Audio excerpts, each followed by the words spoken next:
मुझे डॉक्टर हरिहर काननगो कुलपति वैदिक विश्वविद्यालय तिरुवन्नामलाई तमिलनाडु एवं ऑल ओडिशा वेदयज्ञ मिशन साधारण संपादक भाव में कार्य करुच्ची। आज अथर्ववेद महायज्ञ तृतीय दिवस 9 तारिख आरंभ होती। आज तृतीय दिवस रे आम आज पदार्पण करूँ। अथर्ववेद महायज्ञ ओडिशार एटा द्वितीय जगार हूँ। प्रथम होता केन्दुझर रे 3 दिन धरी होता।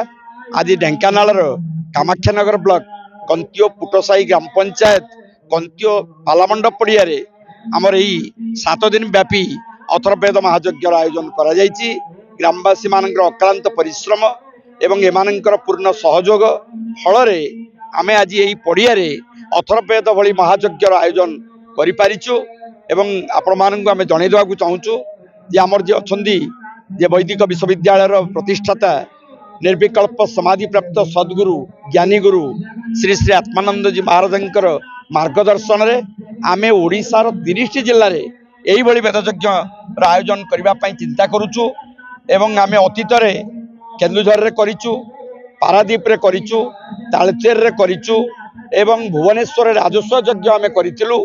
एवं निकट अतीत रे ई गत वर्ष आमे आपनकर सामवेद यज्ञ भुवनेश्वर पात्रपड़ा करिचु। आमर लक्ष्य उद्देश्य होची ओडिशार पुरपल्ली रे लोकंग भितर आध्यात्मिक चेतनार उद्रेक करिबा। लोकंग भितर चेतना नाही, जो आध्यात्मिक चेतनार उत्तरण घटिले मनीष मनीष को भल पाइबो, मनीषर चेतना रे परिवर्तन हबो आ अमनीष होइक रहिबो नाही।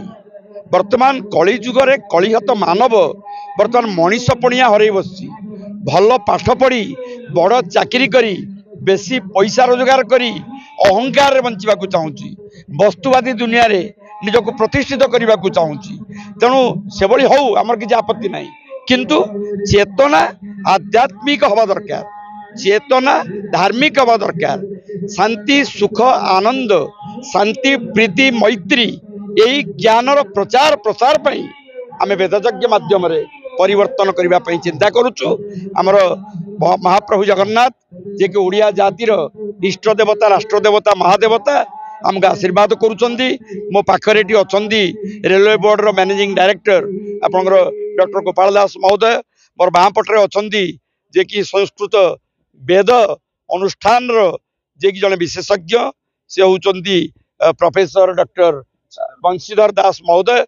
आमे दुई जन बंधुंग भितर आज आमे आपनक निकट रे कहिबा को चाहूछु जो स्वामी जी आत्मानंद जी महाराजंकर जो चिंताधारा जो विचारधारा जे आमे केमती समाज को परिवर्तन करिबा। कौन से राजनैतिक दल समाज को परिवर्तन करि परिबो नाही। राजनैतिक दल भितर जो प्रकार कुत्सारटना चली, जो प्रकार निज दल को उठेबा पई निजर माने विचारधारा को कले बले कौशले जनता लदी देई माने परिवार भितर समाज भितर विभेद सृष्टि करुचंदी। से जगह आमे समाज को प्रतिष्ठा करिवु, समाज रे दिव्य वार्ता प्रचार करिवु। स्वामीजी मार्गदर्शन रे आमे 30 जिले जो वेदयज्ञ करबा पई निष्पत्ति नैचु। आपण मानकर पूर्ण सहयोग पूर्ण साहाय्य समर्थन मिलिले आमे आगामी दिन रे 30 जिले रे ए कार्यक्रम करि पारिबु। कारण वेद होची परम शास्त्र, भारतीय संस्कृति उत्कलीय संस्कृतिर वेद होची परम शास्त्र। भागवत गीता एवं जो अष्टादश महापुराण भली आपणकर वेद होची जो 4 वेद ऋग्वेद यजुर्वेद सामवेद अथर्ववेद जो 4टी वेद यज्ञ आमर तमिलनाडु तिरुवन्नामलाई आपणकर अरुणाचलम भगवान शिवशंकर पाद देश आमर जो सत्य चेतना आश्रम रही सेठी आमर प्रत्येक दिन 4 वेद रे हवन होची, ब्रह्मकुंड यज्ञ रे हवन होची एवं अरुणाचलम भगवान कार्तिक जो पूर्णमी रे जो दीपदान होची 40 लाख रु 50 लाख लोक समवेत होउचंदी। सेठी मध्य आमर सत्य चेतना अनुष्ठान तरफ दीपदान कार्यक्रम रे गोटे दिन सामिल करा जाउची। तेणु विश्व शांति महायज्ञ भली आपणकर गीता ज्ञान यज्ञ भली ये मध्य एक ज्ञान यज्ञ जो ज्ञान यज्ञ माध्यम रे आमे समाज को परिवर्तन करबा पई चाहूछु। एवं आम भितर जो भावना रही जो कलमशता रही जो कलुषता रही हिंसा द्वेष वाद विवाद घरे घरे वर्तमान कली बाप पुओ भितर पड़ुनी, माँ झील भितर पड़ुनी, भाई भौणी भितर पड़ुनी, से गुड़ी को संपूर्ण भाव में परिवर्तन करने वेद महायज्ञर आवश्यकता रही। जो 4टी वेद ऋग्वेद हूँ 10,000 ऊर्ध्व मंत्र जोड़ाक 10 दिन लगुच आसूची यजुर्वेद ताकू 3 दिन आपंकर 2,000 रू 2,500 भीतर जो मंत्र रही 3 दिन में आम समापन करने चिंता करुचु। सामवेद जोड़ा गायन मंत्र ताकू आम 3 दिन में करने को चिंता करुचु। अथर्ववेद ऋषि अथर्वन द्वारा जो अथर्ववेद अर्थात ज्ञान कर्म भक्ति ये तीनोटीर सम्मिश्रित रूप हूँ अथर्ववेद। ऋषि अथर्वन द्वारा लिखित अथर्ववेद वर्तमान समग्र जातीय मानव जातिर चेतना को परिवर्तन करने अथर्ववेद आवश्यकता रही। स्वामी जी चाहिए जे ढेंकानाल जिलार एक पंचायत रे ए प्रकार कार्यक्रम करी गाँ गहलर लोकों भितर जदि आम आध्यात्मिक चेतनार उत्तरण करूँ ताही हम गोटे बड़ उपहार बड़ आशीर्वाद। कारण ढेंकानालवासी बहुत साधा सीधा लोक साधारण मनीष सरल निराडंबर निष्कपट सरल हृदयवान मनीष होउछन्ति ढेंकानालवासी।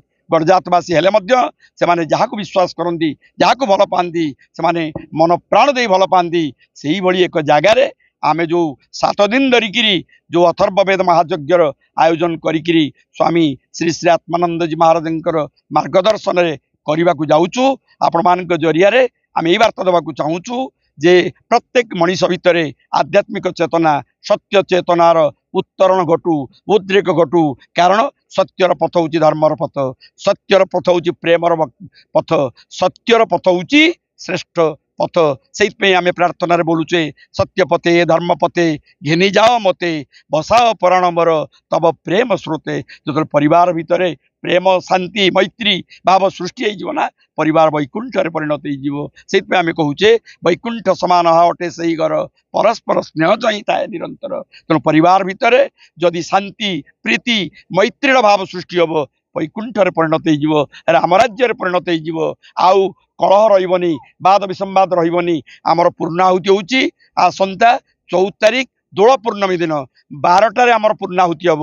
कारण तापर आप चंद्रग्रहण आसी जाऊँगी अमेरिकार बर्तमान लागू होची। तेणु स्वामीजी उद्देश्य हूँ जे आम यही वेदयज्ञर पूर्णाहुति मध्यम समग्र विश्व रे जमती परमाणु आतंक रही परमाणु बोमा जो देश देश भीतर जो लगी से विभेद रही समस्ते समस्त भल पाइबे। देश देश भितर हिंसा बदल रे प्रेम ही प्रतिष्ठा हम विश्व शांति प्रतिष्ठा हम मानव जाति रक्षा हो पार यही उद्देश्य ब्राह्मण मैंने आमर ये आसने आलाहाबाद रू आसुच्च साउथ इंडिया रू आसुच्च उत्तर भारत रू आसुच्च आसुच्च। तेणु एमान को लेकिरी जो माने प्रतिष्ठित वेदज्ञ ब्राह्मण जो माने वेद विश्वविद्यालय वेद विद्यालय अध्ययन करी एठी वेदयज्ञ सामिल होती। स्वामीजी उद्देश्य हूँ सस्वर स्वच्छंद छंद युक्त जो वेद पारायण होची वेद मंत्र पारायण होची यारी माध्यम जो वेद मंत्र आपणकर कर्ण गोहर गहर प्रतिध्वनित होइले गोटे भाइब्रेशन गोटे प्रतिध्वनि सृष्टि हम प्रतिक्रिया सृष्टि हम। जड़े माँ कहते पश्चिम द्वार ठियाई सामयिक भाव में मुझे ऊपर चेतना को चलीगली मत देखा जाऊँगी मु अनुभव करुच्ची मुनि ऋषि मैंने आसुंच ये लोक आशीर्वाद करुँच देवता भाव से आसुच्च ऋषि मैंने होती देवता ब्राह्मण मैंने होती देवता। तेणु आम जदि संतुष्ट कर कृपा आशीर्वाद पाइपर फल मनीष भितर चेतनार चेतनार परिवर्तन आसो मनीषरू जो अमनीष होमें रहीचे मनीष पद बाची पार मनीष स्तर रही पार। कारण पशु खाऊँ पक्षी खाऊँ जीवजगत खाऊँ किंतु मनीष और पशु भितर फरक होची जे मनीष भितर चेतना अच्छी मनीष भितर विवेक अच्छी मनीष भितर विचार अच्छी मनीष भितर ज्ञान अच्छी मनीष भितर कर्म प्रवणता अच्छी मनीष भितर भी भक्ति भाव रही। तेणु ताकू जो आम जागृत करा ताले सबकि परिवर्तन हो पार। आपण मान माध्यम मु जोड़ हस्तर विनम्र निवेदन करी